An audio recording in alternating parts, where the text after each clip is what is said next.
आज के इस वीडियो में हम जो डोमेस्टिक बोर्ड होता है जो हमारे घरों में उपयोग किया जाता है उसका हम कनेक्शन कैसे करें। अक्सर लोग कंफ्यूज हो जाते हैं और कई लोगों के कमेंट भी आए कि हम बोर्ड के कनेक्शन में हम कंफ्यूज हो जाते हैं। तो आज को सिंपल डायग्राम में हम आपको समझाएंगे कि आप एकदम इजी से इजी वे में आप कैसे कनेक्शन कर सकते हैं अपने घर के बोर्ड का।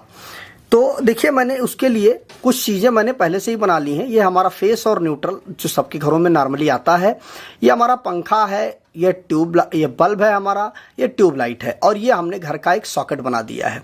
ठीक है, उसमें 3 पॉइंट होते हैं। आप पीछे पलट के देखेंगे तो उसके 3 पॉइंट होते हैं। ठीक, और ये हमारे स्विच वगैरह है, ये स्विच हैं जो घरों में हम ऑन ऑफ करते हैं, वो स्विच है ये। ठीक, तो आइए देखते हैं कि इसका हम कनेक्शन कैसे करें आसान तरीके से।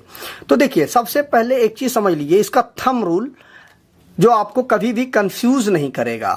सबसे पहले जो न्यूट्रल का जो तार है उस चीज को आप समझ लीजिए कि न्यूट्रल का तार एक ही कंडीशन में इस बोर्ड के अंदर आएगा। वह कंडीशन केवल और केवल होती है अगर सॉकेट उसके अंदर लगा हुआ है बोर्ड के अंदर, तभी न्यूट्रल का वायर इस बोर्ड में आएगा, अन्यथा न्यूट्रल का वायर बोर्ड में नहीं आएगा। ठीक, अगर केवल स्विच लगे हुए हैं तो न्यूट्रल का वायर इस बोर्ड के अंदर नहीं आएगा। अब अगर सॉकेट लगा हुआ है तो आपको न्यूट्रल का वायर इसमें लाना पड़ेगा। ठीक है, तो अब आइए देखते हैं। देखिए, पंखे में 2 पिन होते हैं, बल्ब में 2 होते हैं और ट्यूब में 2 होते हैं। तो सबसे पहले आपको क्या करना है, इस तार को, न्यूट्रल वाले तार को इस तरह से आपको इसमें जोड़ देना है। ठीक, इस तरह से आपने इसको जोड़ दिया पंखे में और यहीं से उठा करके एक आप बल्ब में जोड़ दीजिए और यहीं से एक उठा करके आप इस ट्यूबलाइट में जोड़ दीजिए। ठीक, इन चीजों को आप एकदम कॉमन कर देंगे, इसमें से कुछ भी आपको सोचने की जरूरत नहीं है। और यही वाला जो तार है, इस वाले तार को ला करके, ठीक, ये देखिए, इसमें राइट हैंड पे फेस होता है और लेफ्ट हैंड पे न्यूट्रल होता है। तो आप यहां पर ला करके इस तरह से आप जोड़ दीजिए। ये न्यूट्रल का पॉइंट है हमारा, तो ये हमारा न्यूट्रल का पॉइंट हो गया। ठीक है, और ये हमारा फेस है, तो इसको हम छोड़ देंगे। तो इस तरह से देख लीजिए, आप न्यूट्रल को सीधा लूप करते हुए सब में ला करके आप सॉकेट में लगा दीजिए। जैसा कि मैंने आपको बताया है कि अगर सॉकेट लगा हुआ है तो ही न्यूट्रल आएगा, नहीं तो न्यूट्रल नहीं आएगा। तो सॉकेट इसमें लगा हुआ है इसलिए न्यूट्रल यहां पे आ रहा है। ठीक, अब इसके बाद हमारा बचता है फेस। अब आइए हम फेस का भी कनेक्शन कर देते हैं। देखिए, फेस का कनेक्शन करने के लिए सबसे पहले आपको कुछ नहीं करना। इस वाले जो फेस का हमारा तार है, इसको सबसे पहले देख लीजिए, यहां पर इन सारे पॉइंटों को आपको इस तरह से सॉर्ट कर देना है। ठीक, उससे क्या होगा कि एक जगह पे आप फेस दे देंगे तो सारे स्विचों में फेस आ जाएगा।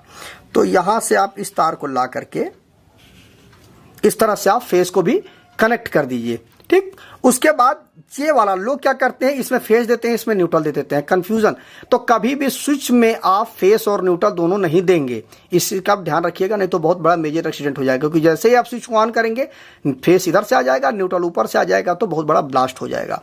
तो इस चीज को आप बहुत अच्छी तरह समझ लीजिए कि जो न्यूट्रल आएगा वो केवल और केवल सॉकेट के एक पॉइंट पे आएगा और बाकी कहीं नहीं आएगा न्यूट्रल। अब आपका 1 2 3 4 ये चारों पॉइंट बचे हुए हैं। तो इनको देखिए, सबसे पहले आपको ले जा करके एक वाला जो तार है इसको आप इस तरह से यहाँ पे कनेक्ट कर दीजिए। तो अब देखिए, न्यूट्रल तो आ ही रहा था, जैसे ही आप स्विच को ऑन करेंगे यह सप्लाई सीधे पहुंच जाएगी, आपका पंखा जो है वह चालू हो जाएगा। ठीक है, उसके बाद जो दूसरा वाला पॉइंट है, आप इसके साथ इस तरह से इसका कनेक्शन कर दीजिए। जैसे ही आप स्विच को ऑन करेंगे, न्यूट्रल तो आ ही रहा था, ये जा करके बल्ब के दूसरे पॉइंट में ये पहुंच जाएगा सप्लाई, तो आपका बल्ब ऑन हो जाएगा। जैसे ही आप स्विच को बंद करेंगे, सप्लाई यहां से कट हो जाएगी और बल्ब तक सप्लाई नहीं पहुंचेगी, तो आपका बल्ब बंद हो जाएगा। ठीक है, और यह तीसरा जो पॉइंट है उसको भी आप इस तरह से कनेक्ट कर दीजिए इसके साथ में इस तरह से। तो जैसे ही आप स्विच को ऑन करेंगे, ये ट्यूबलाइट में भी सप्लाई पहुंच जाएगी, फेस का तार पहुंच जाएगा और ये न्यूट्रल जो है सीधे सीधे आ जाएगा। तो आपका बल्ब जो ट्यूबलाइट है वो भी आपकी जल जाएगी।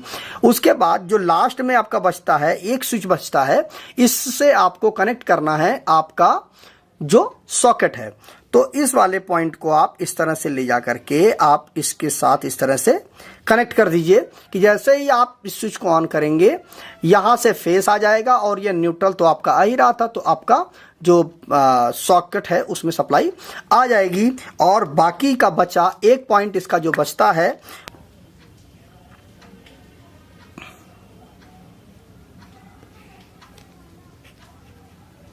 ये आप इस तरह से अर्थ से कनेक्ट कर देंगे तो इस तरह से आपके सॉकेट में अर्थिंग आ जाएगी। और अब आप कोई भी इक्विपमेंट ला करके जब इसके साथ कनेक्ट करेंगे तो ये अर्थिंग से सीधे सीधे कनेक्ट हो जाएगा आपका इक्विपमेंट, और जो कोई भी लीकेज करंट होगा वह इसी के माध्यम से जमीन में चला जाएगा और कोई भी दुर्घटना नहीं होगी।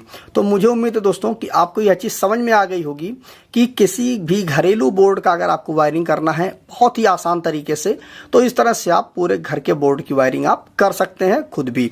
अगर आपको इस वीडियो से संबंधित कोई भी और कन्फ्यूजन हो रह गई हो, जो चीज़ आपको समझ में ना आई हो, तो आप आसानी से दोबारा कमेंट करिएगा। मैं दोबारा भी इस पर एक अच्छी सी और वीडियो बना करके लेके आऊँगा कि जो आपके मन में कन्फ्यूजन रह गई हो उस पर। तो अगर दोस्तों वीडियो अच्छा लगा हो तो वीडियो को लाइक कर दीजिएगा, शेयर कर दीजिएगा, और जाते जाते चैनल को सब्सक्राइब करके ऑल नोटिफिकेशन बेल आइकन को जरूर प्रेस कर दीजिएगा। मिलते हैं एक नए वीडियो के साथ। नमस्कार दोस्तों।